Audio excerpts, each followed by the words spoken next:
Hello everyone, I welcome you all once again to my education channel Prabhavi Education Up.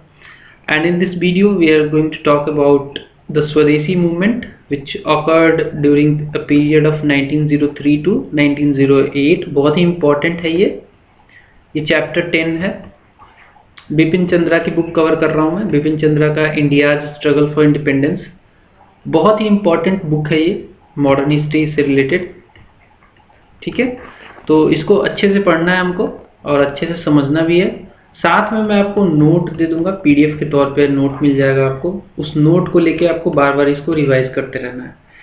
Believe me, दो मेरी और series है, Indian polity और Indian economy, और ये modern history की सीरीज में बना ही रहा हूँ। तो बहुत जल्दी मैं ट्राई कर रहा हूँ, कोशिश कर रहा हूँ कि यूपीएससी का पूरा मटेरियल या फिर ओवरऑल कह सकते हो सिविल सर्विसेज का पूरा मटेरियल मैं एक ही प्लेटफॉर्म पे आपको सीक्वेंस वाइज बहुत अच्छे से सजा के दे दूँ।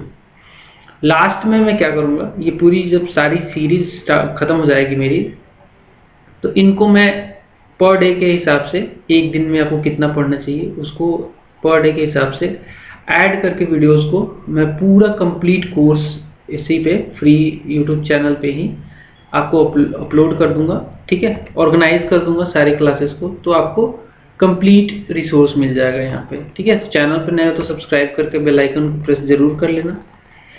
ठीक है, इससे आपको नोटिफिकेशन मेरे लेटेस्ट वीडियोस की मिलती रहेंगी। पॉइंट वाइज पढ़ेंगे हम लोग। पहला पॉइंट देखते हैं, स्वदेशी मूवमेंट एक ऐसा मूवमेंट स्टार्ट हुआ, एक्चुअली ये स्टार्ट हुआ बंगाल का विभाजन से रिलेटेड। बंगाल को जब दो भागों में बांटने का प्रस्ताव रखा गया, ईस्ट बंगाल और वेस्ट बंगाल, ठीक है, दो भागों में बांटने का जब प्रस्ताव एक्चुअली 1903 में रखा गया, तभी से ये मूवमेंट स्टार्ट हो गया। ठीक है, इस मूवमेंट में women, students, a large section of urban and rural population of Bengal and other parts of India participated. तो देखो, ये पहली बार ऐसा हुआ कि कोई नेशनल मूवमेंट में वुमेन ने, स्टूडेंट्स ने, या फिर ओवरऑल कह सकते हो large section of urban and rural population ने मास तौर पे पार्टिसिपेट किया था। तो बहुत इंपॉर्टेंट मूवमेंट है ये। फर्स्ट टाइम ऐसा हुआ था कि पॉलिटिक्स मास लेवल पे पहुंची थी। ठीक है, and it was not confined to the politics alone, it also spreaded towards the Indian art, literature, music, science and industry. ठीक है, तो स्वदेशी को लेकर हमने देखा कि मैं आपको बता दूंगा एक्चुअली कैसे इंडियन आर्ट में भी इसने कंट्रीब्यूट किया, लिटरेचर, म्यूजिक, साइंस वगैरह में। बेसिकली हुआ क्या कि स्वदेशी मूवमेंट को लोगों तक पहुंचाने के लिए, मास तक पहुंचाने के लिए लोग डिफरेंट तरीके की म्यूजिक, कोई सॉन्ग्स भी गाने लगे लोग, लोकल जो आर्ट था वो डेवलप हुआ, नेशनलिज्म की भावना आई, इंडस्ट्री, स्वदेशी इंडस्ट्रियों का उत्पत्ति हुआ। बहुत कंट्रीब्यूशन रहा स्वदेशी मूवमेंट का ओवरऑल नेशनल मूवमेंट में। ठीक है, आगे बढ़ते हैं। इसका जेनेसिस जो था स्वदेशी मूवमेंट का, जैसा कि मैंने आपको पहले ही बताया, एंटी पार्टीशन मूवमेंट से रिलेटेड था ये। जब बंगाल का विभाजन का प्रस्ताव रखा था ब्रिटिश गवर्नमेंट ने, ब्रिटिश इंडियन गवर्नमेंट ने, तभी ये स्वदेशी मूवमेंट स्टार्ट हो गया था। तो इसका जेनेसिस एंटी पार्टीशन मूवमेंट में था। ठीक है, ब्रिटिश का डिसीजन जो था to partition Bengal with a population of 78 million. देखिए, 78 मिलियन पॉपुलेशन कम नहीं था उस समय। बंगाल का जो पॉपुलेशन था 78 मिलियन था। ठीक है, मतलब कि 7.8 करोड़ था। तो सरकार ने ये हवाला दिया कि इसको एडमिनिस्ट्रेटिवली कंट्रोल करना पॉसिबल नहीं हो रहा है, अनविल्डी हो रहा है, बहुत ज़्यादा संख्या हो जा रही है, तो इसको दो भागों में बांटना चाहते हैं। बट ये रियल मोटिव नहीं था, रियल मोटिव पॉलिटिकल था। अब मैं बताता हूँ क्या पॉलिटिकल मोटिव था विभाजन का। सरकार उस समय चाहती थी to became what was perceived as the nerve centre of the Indian nationalism. तो बंगाल को ऐसा माना जा रहा था कि ये एक नर्व सेंटर है नेशनलिज्म का, बिकॉज वहीं से उस समय बड़े बड़े नेता, बड़े बड़े लोग निकल के आ रहे थे, नेशनलिस्ट निकल के आ रहे हैं। तो नर्व सेंटर माना जा रहा था बंगाल को नेशनलिज्म के नाम पे। लॉर्ड कर्जन थे उस समय जब बंगाल विभाजन हुआ। ठीक है, लॉर्ड कर्जन के ही दौरान बंगाल विभाजन हुआ। तो एमसीक्यू आता है, ठीक है, याद होना चाहिए आपको। वायसराय थे ये उस समय के, 1899 से 1905 तक रहे। इन्होंने क्या कहा इस पे, he said on 6th December 1904 that Bengal united is a power and Bengal divided will pull several different ways. तो इनका मतलब यही था, क्रेज में इन्होंने कह दिया कि बंगाल अगर यूनाइटेड है तो काफ़ी पावरफुल है, नॉर्थ सेंटर की तरह काम करता है, बंगाल डिवाइड हो जाएगा तो it will pull several different ways, ठीक है, मतलब आसान हो जाएगा ब्रिटिशर्स के लिए। आगे बढ़ते हैं। कर्जन रिएक्टेड शार्पली, जब एक्चुअली ये प्रस्तावना आई तो फिर स्वदेशी मूवमेंट स्टार्ट हो गया, लेकिन कर्जन का जो रिएक्शन रहा है, जब वायसरा है, बहुत ही शार्प रहा। इन्होंने बेसिकली ब्रिटिश गवर्नमेंट को ये कहा, if we are weak enough to yield to their clamour now, उन्होंने कहा कि जो ये लोग कर रहे हैं, स्वदेशी मूवमेंट कर रहे हैं, इस पे हम लोग अगर वीक हो जाएंगे, we shall not be able to dismember और रिड्यूस बंगाल अगेन, तो दोबारा हम बंगाल को रिड्यूस या फिर पार्टीशन नहीं कर पाएंगे, तो इसलिए झुकना नहीं है, ठीक है। आगे बढ़ते हैं। पार्टीशन किस लिए हुआ था, इंटेंशन क्या था, it was intended to curb Bengali influence, ठीक है। In the new proposal Bengal proper was to have 17 million Bengali and 37 million Oriya and Hindi speaking people.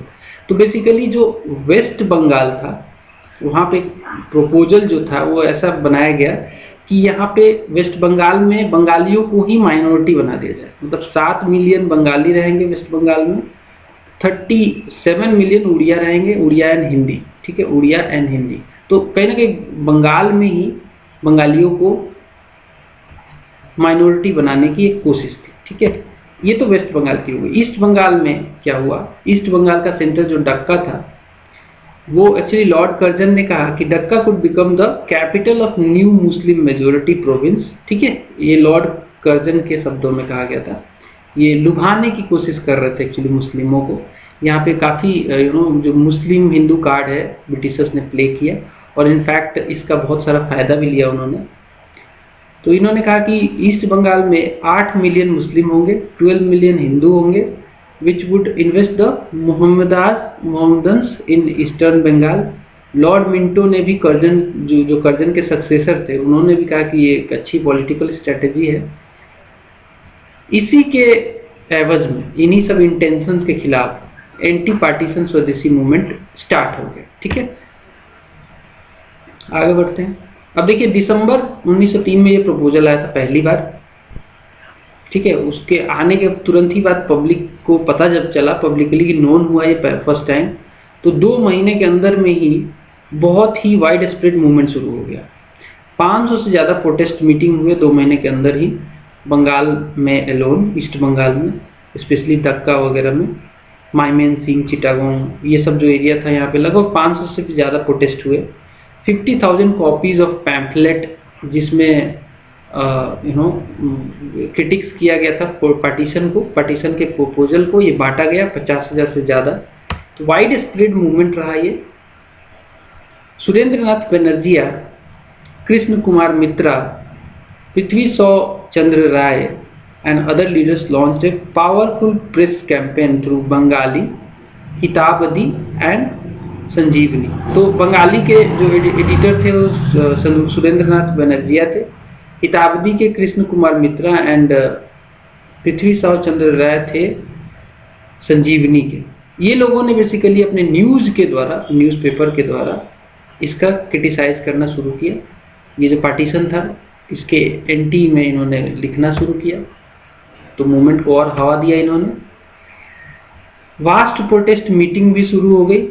पहली बार जो वास्ट प्रोटेस्ट मीटिंग हुई एक्चुअली वो टाउन हॉल कलकत्ता में 19 मार्च 1904 में, देन अगेन एक बार और हुई 1905 में जनवरी में। एंड न्यूमरस पिटीशन साइन किए गए, जिसमें कई तो पिटीशन ऐसे थे जिसमें 70,000 से भी ज़्यादा लोगों ने सिग्नेचर किया। एंड ये पिटीशन साइन करके गवर्नमेंट को भेजे गए, गवर्नमेंट ऑफ इंडिया को, सेक्रेटरी ऑफ स्टेट को।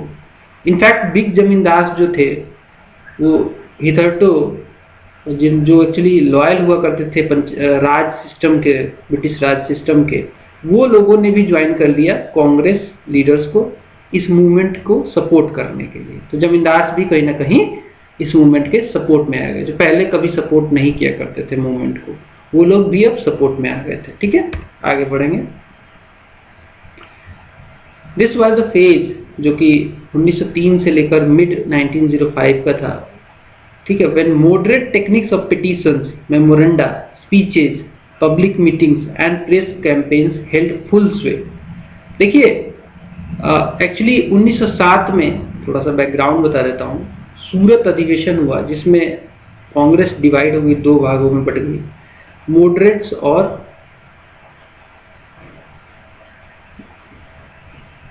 ठीक है, मॉडरेट्स और जो थोड़े अलग नेचर के थे जिनको एक्सट्रीमिस्ट कहते थे, ये दो भागों में बट गया। ठीक है, अब कांग्रेस दो भागों में बटा तो इनकी सोच जो थी वो अलग थी, एक्सट्रीमिस्ट की सोच अलग थी।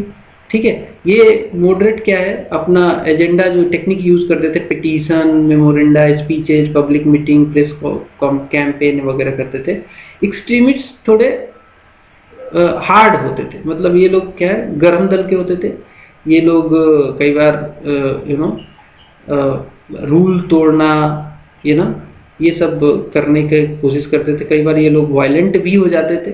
ठीक है, तो एक्सट्रीमिस्ट और मॉडरेट में अंतर था। लेकिन 1903 से लेकर 1905 के बीच में एक्चुअली मॉडरेट टेक्निक ही ज़्यादातर यूज हुआ। आगे बढ़ते हैं। गवर्नमेंट ऑफ इंडिया इस मूवमेंट के खिलाफ एक्चुअली मूवमेंट को लेकर अनमूव्ड रही। उसने कहा कि उस समय कि पार्टीशन तो होके रहेगा, and decision to partition Bengal was announced on 19 July 1905। Finally 1905 को अनाउंस कर दिया गया, 19 जुलाई 1905 को, कि डिवीजन होगा, पार्टीशन होगा बंगाल का। तो इसका मतलब ये निकल के आया कि जो मॉडरेट मेथड था वो काम नहीं कर रहा था। ठीक है, सरकार सुन ही नहीं रही थी, मॉडरेट्स की बात ही नहीं सुन रही थी। फिर कोई नया टेक्निक ढूंढना जरूरी हो गया था। With in days of government announcement numerous spontaneous protest awkward. ये जो अनाउंसमेंट हुआ इस डेट को, इसके बाद कई सारे प्रोटेस्ट शुरू हो गए कई सारे टाउन में, जैसे कि दिनाजपुर, पबना, फरीदपुर, तंगेल, जसोर, डक्का, बीरभूम, बरिसल, ये सब एरिया थे, ये सब जगह थे जहाँ पे न्यूमरस स्पॉन्टेनियस प्रोटेस्ट शुरू हो गए। एंड यही इन्हीं सब प्रोटेस्ट में पहली बार निकल के आया, पहली बार लोगों ने कसम खाई, प्लेज लिया टू बाइकाट फॉरेन गुड्स, जो कि एक इम्पॉर्टेंट फीचर रहा स्वदेशी मूवमेंट का। लोगों ने फॉरेन गुड्स को बाइकाट करना शुरू कर दिया। इनफैक्ट फॉरेन क्लॉथ्स सबसे ज़्यादा बाइकाट किए गए, उनको जलाया गया। फॉरेन क्लॉथ्स को बीच चौराहे पे जमा करके जलाना, जो दुकानें बेच रही थी फॉरेन क्लॉथ्स उनको पिकेट करना, ये सब भी चीज़ें हुई। ठीक है, बस तो ये पहली बार बाइकाट का जो प्लेस था फॉरेन गुड का, वो लिया गया कलकत्ता में। स्टूडेंट्स ने पार्टिसिपेट किया, इनफैक्ट ऑर्गेनाइज किया a number of meetings against partition and for swadeshi movement. ठीक है, आगे बढ़ते हैं। फॉर्मल जो प्रोक्लेमेशन है स्वदेशी मूवमेंट का, वो लिया गया 7 अगस्त 1905। मतलब फॉर्मल पहले से स्वदेशी मूवमेंट तो चल ही रहा था, जब से प्रपोजल आया था तभी से स्पॉन्टेनियस मूवमेंट वगैरह शुरू हो गए थे। लेकिन जो फॉर्मल प्रोक्लेमेशन किया, घोषणा की गई स्वदेशी मूवमेंट की, वो 7 अगस्त 1905 को किया गया कलकत्ता टाउन हॉल में। एंड यहीं पे फेमस बाइकाट रेजोल्यूशन पास किया गया। ठीक है, तो ये MCQ आ सकता है। 7 अगस्त 1905 डेट याद रखना और जगह भी याद रखना, कलकत्ता टाउन हॉल। और क्या लिया गया, the famous boycott resolution pass किया गया। ठीक है, आगे बढ़ते हैं। सुरेंद्र नाथ बनर्जी ने टूर किया पूरी कंट्री का। लोगों से इन्होंने अर्ज किया कि बाइकाट करें मैनचेस्टर क्लॉथ को और लिवरपूल के सॉल्ट को बाइकाट करने की लोगों से इन्होंने अर्ज की। Value of British cloth sold in some of the mofussil district fell by 5 to 15 times. ठीक है, असर ये हुआ कि लोगों ने बाइकाट करना शुरू कर दिया, तो जो फॉरेन क्लॉथ की वैल्यू थी वो 5 से 15 गुना तक गिर गई। आगे बढ़ते हैं। Partition took effect on 16 October 1905, again एक बहुत इंपॉर्टेंट डेट। तो ये डेट और ये डेट बहुत इंपॉर्टेंट, और 1903 वाला डेट, ये तो मतलब पहली बार जब प्रपोजल आया था, ये डेट आपको हमेशा याद रखना है। तो 16 अक्टूबर 1905 को पार्टीशन हुआ। इस डेट को लोगों ने, इस दिन को डे ऑफ मॉर्निंग की तरह मनाया, हड़ताल किए, कलकत्ता में हड़ताल डिक्लेयर किया गया। In fact people took out procession and band after band walk barefoot, पैदल लोग चले सड़कों पे, गंगा में नहाए, स्ट्रीट पे परेड किया लोगों ने, वंदे मातरम का गाना भी वहीं से निकल के आया। तो स्वदेशी मूवमेंट से ही वंदे मातरम का जेनेसिस निकल के आता है।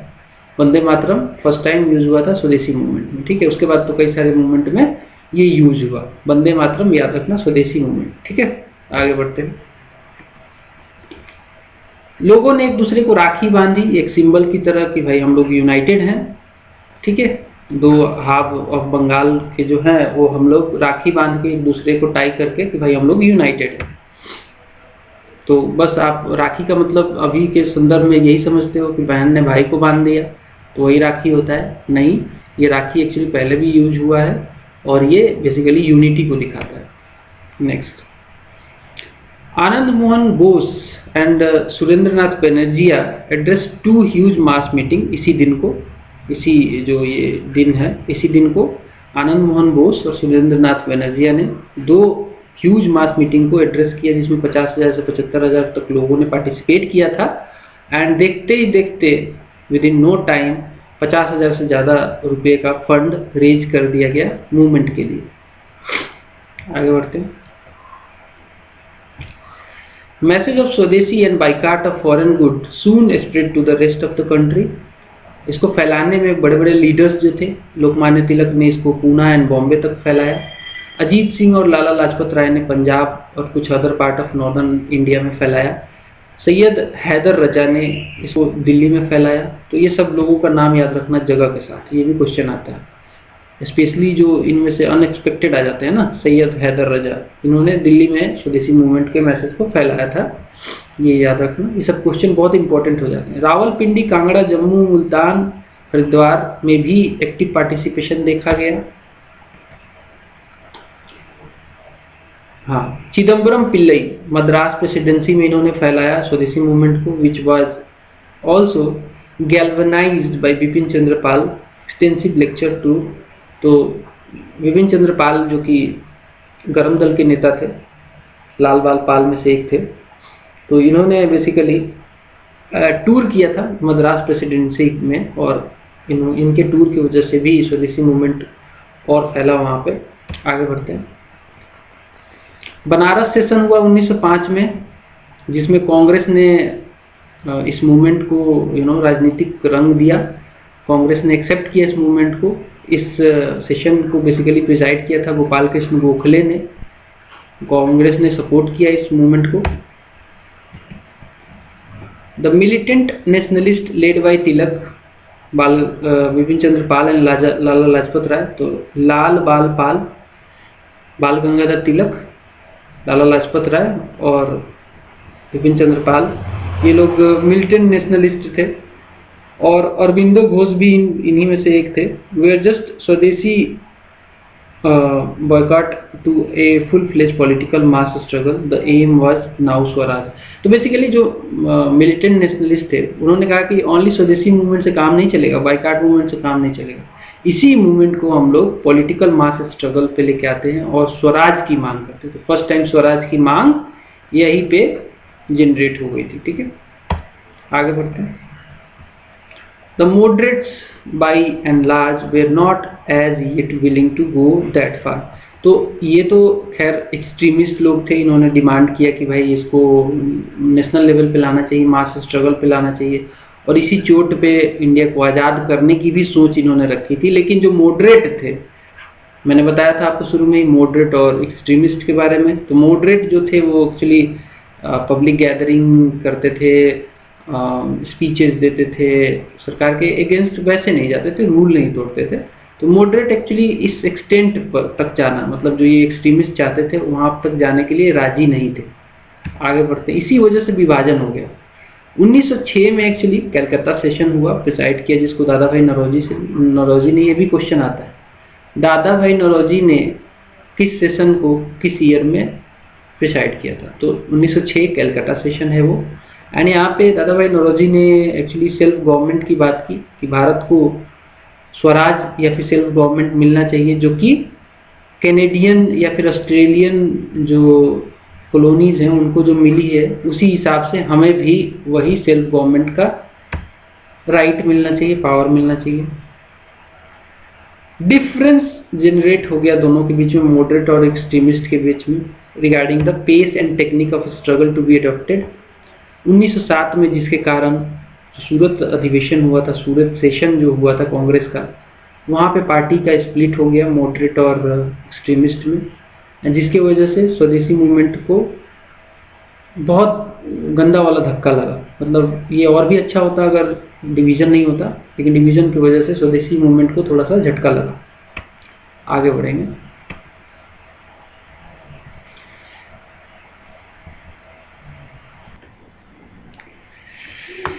नेक्स्ट पॉइंट देखते हैं। नेक्स्ट पॉइंट है, in Bengal after 1905 the extremist acquired a dominant influence. तो कहीं ना कहीं अब देखिए 1905 तक तो ये पता चल ही गया था कि मॉडरेट का जो मेथड है वो काम नहीं कर रहा था। इसके वजह से कहीं ना कहीं एक्सट्रीमिस्ट का जो डोमिनेंस है वो होना ही चाहिए था, और एक्सट्रीमिस्ट का एक्चुअली डोमिनेंस जो है बंगाल में 1905 के बाद देखा गया। मिलिटेंट नेशनलिस्ट सामने आए, फ्रेश आइडियाज भी लेके आए, जैसे कि बाइकाट ऑफ फॉरेन गुड के साथ boycott of government schools, college, courts, titles and government services, ये सब भी शुरू हो गया। And even the organisation of strikes moderates नहीं करते थे, लेकिन एक्सट्रीमिस्ट किया करने लगे, ठीक है। And the aim was to make the administration under present condition impossible. तो एडमिनिस्ट्रेशन चलेगी ही नहीं तो अंग्रेज अपने आप ही छोड़ के भाग जाएंगे, ये सोच के साथ एक्सट्रीमिस्ट ने अपना मूवमेंट को फर्दर परस्यू किया। आगे बढ़ते हैं। While some with remarkable foresight, large scale peaceful resistance, कुछ तो ऐसे लोग निकले जिसमें से जो ये मूवमेंट में पार्टिसिपेट कर रहे थे, like chowkidar, constable, deputy and the munsif and clerk, not to speak of the sipahi, all resign their respective functions. इन्होंने अपनी नौकरी छोड़ दी। इतने लोग मतलब पीसफुल मैनर में इन्होंने ये सब किया। इसके अलावा कुछ अदर तरीके के भी लोग थे, अदर्स लाइक अरविंदो घोष। अरविंदो घोष एक ऐसे नेता माने जाते थे जिनका लिंक ऐसा देखा जाता था कि रिवोल्यूशनरी टेररिस्ट के साथ इनका लिंक है, इनको जोड़ा जा सकता था रिवोल्यूशनरी टेररिस्ट के साथ। ये काफी रिवोल्यूशनरी माइंडसेट के आदमी थे। इन्होंने अपना जो वायलेंट रेजिस्टेंस है इस ऑप्शन को खुला रखा, ताकि जब भी सरकार रिप्रेस करने की कोशिश करेगी तो ये वायलेंट हो जाएंगे, तो इन्होंने ओपन रखा अपने वायलेंट रेजिस्टेंस को, ठीक है। आगे बढ़ते हैं। बॉयकॉट ऑफ फॉरेन गुड जो था वो ग्रेटेस्ट विजिबल सक्सेस इसने दिखाया। Boycott and public burning of foreign clothes, picketing of shops selling foreign goods, ये सब काफी फेमस हुआ।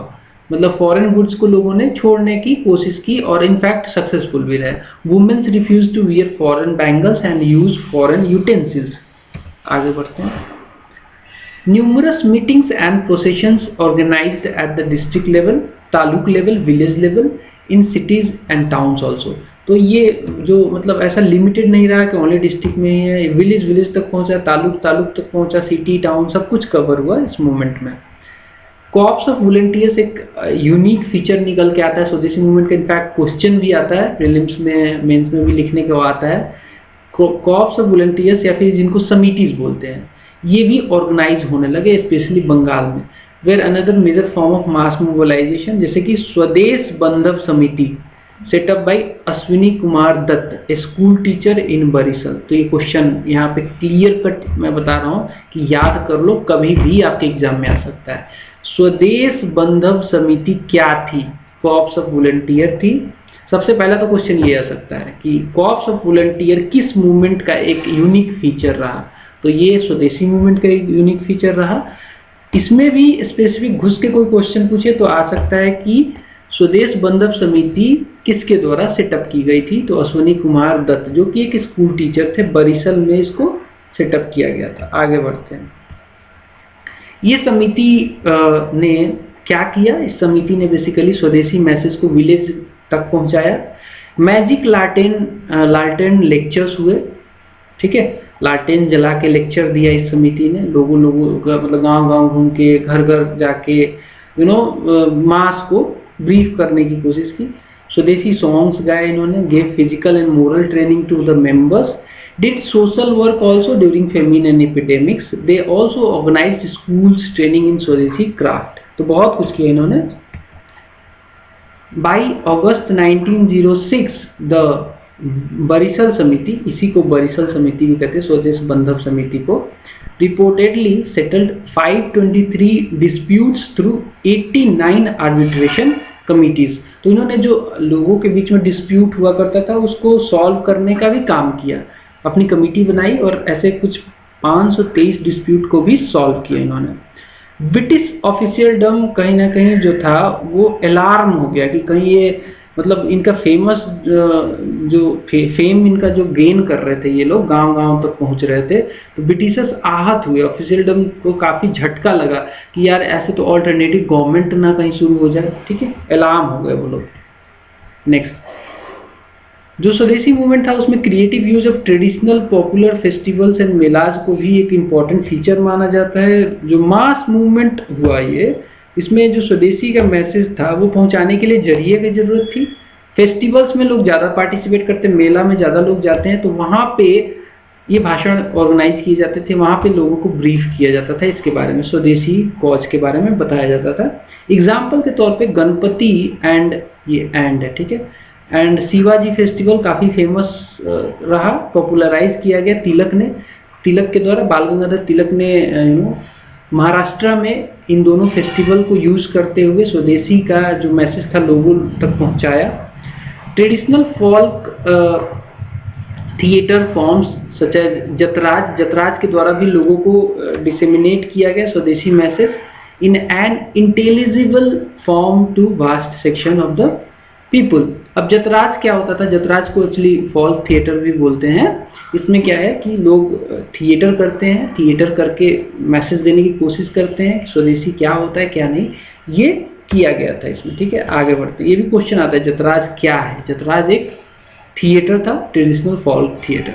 नेक्स्ट है great emphasis given to self reliance और आत्मशक्ति।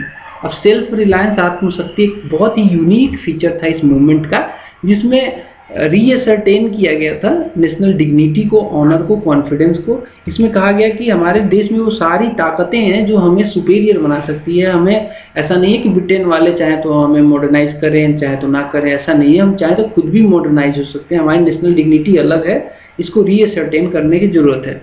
वो किया गया सेल्फ रिलायंस, आत्मशक्ति के द्वारा। सोशल रिफॉर्म्स भी शुरू हुए इसी सेल्फ रिलायंस एंड आत्मशक्ति के द्वारा, जिसमें कैंपेन किए गए एविल्स के अगेंस्ट में, such as caste operation, early marriages, dowry system, consumption of alcohol etcetera.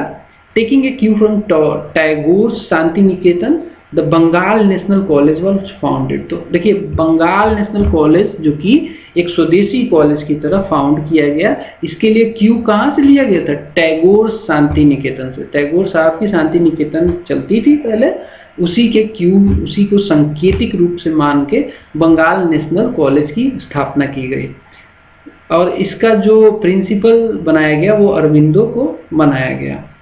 National school sprangs up all over the country. तो जो मतलब नेशनल स्कूल थे जिसमें वर्नाकुलर लैंग्वेज में पढ़ाई होती थी, उसको फैला दिया गया पूरे देश में, हर जगह ये लोग मतलब जो नेशनल स्कूल्स थे वो बनने लगे। अगस्त 1906 में national council of education was established. The chief medium of instruction was to be the vernacular, ठीक है, मतलब local language. For technical education, the Bengal Technical Institute was set up and funds were raised to send students to Japan for advanced learning. तो देखिए उस समय actually क्या होता था कि जापान एक काफ़ी फेमस कंट्री था as far as the technical knowledge dissemination is concerned. Japan में टेक्निकल नॉलेज काफ़ी ज़्यादा था, तो इसलिए एक तो टेक्निकल नॉलेज के लिए बंगाल टेक्निकल इंस्टीट्यूट की स्थापना की गई। साथ में कुछ स्टूडेंट्स जो जानना चाहते थे, टेक्निकल नॉलेज लेना चाहते थे, उनको जापान भी भेजा गया फंड रेज करके। आगे बढ़ते हैं। स्वदेशी और इंडिजिनस इंटरप्राइजेस भी निकल के आए। स्वदेशी textile mills, soap and match factories, tanneries, banks, insurance companies, shops etcetera, ये सब सक्सेसफुल तो नहीं रहे, लेकिन इनमें से कुछ लोग सक्सेसफुल रहे, जैसे कि आचार्य पीसी रे की जो बंगाल केमिकल फैक्ट्री थी वो सक्सेसफुल एंड फेमस भी हुई। आगे बढ़ेंगे।